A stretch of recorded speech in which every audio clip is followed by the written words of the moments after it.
ये सब परंपरा कॉमिक्स के शानदार कैरेक्टर्स में से एक थे, जिस पर परंपरा कॉमिक्स ने अपने बेस को खड़ा करने का आइडिया किया होगा।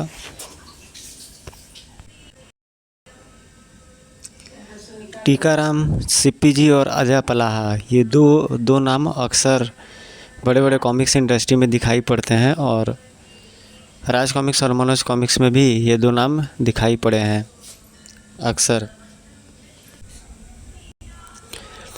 कहानी इनकी अक्सर माइथोलॉजिकल, जैसे राक्षस और आक्रमण, युद्ध, ऐसे स्टोरीज से शुरू होती थी, जो उसी में कुछ ना कुछ ऐसी चीज़ें होती थी जो घटनाक्रम को आगे बढ़ाते थे। इंटरेस्टिंग स्टोरीज होती थी।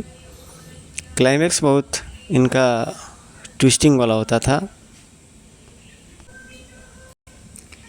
शक्तिमान की एक और जो कॉम्बो बिच्छू घाटी बेहतरीन कॉमिक्स थे। और ये जो है तलवार आवाहन हुआ और इसे मिला, जिससे कि उसने युद्ध में तबाही मचा दिया।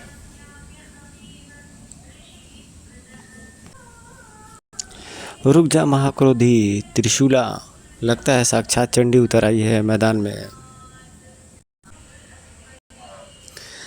त्रिशूला किसी प्रकार उस अति को किसी प्रकार से हरा देती हैं और वो वहाँ से भागने को विवश हो जाता है।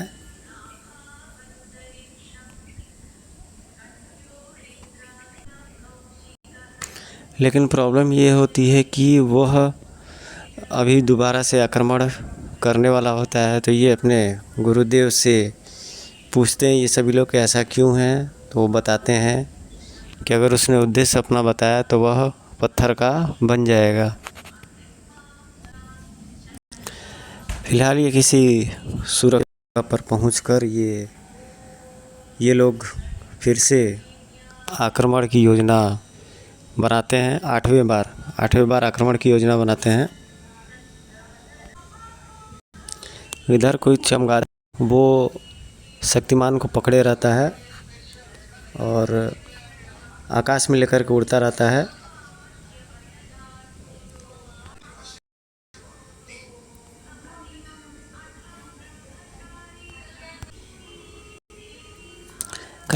अपने आप को किसी तरीके से बचा लेते हैं चमगादड़ के हमले से, अपने आप को, खुद को, स्वयं को, और जा गिरते हैं उसी राजमहल में, जहाँ पर कि राजकुमारी त्रिशूला और गुरुदेव खड़े रहते हैं। वे लोग शायद अपनी प्रॉब्लम्स को बताते हैं शक्तिमान को, और इधर प्लानिंग बन रही होती है उन असुरों में। मंत्राल, कोई स्वामी मंत्राल रहते हैं, वहाँ पर उनकी प्लानिंग बन रही होती है त्रिशूला राज्य पर किस प्रकार आक्रमण किया जाए, और ये आक्रमण शुरू भी हुआ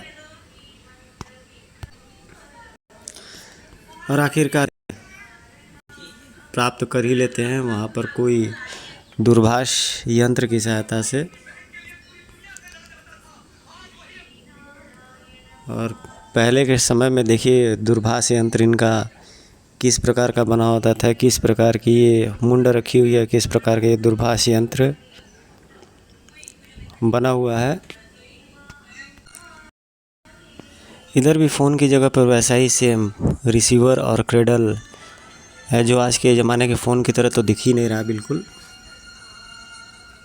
मगर कहानी इसकी आकर्षक लग रही है बिल्कुल।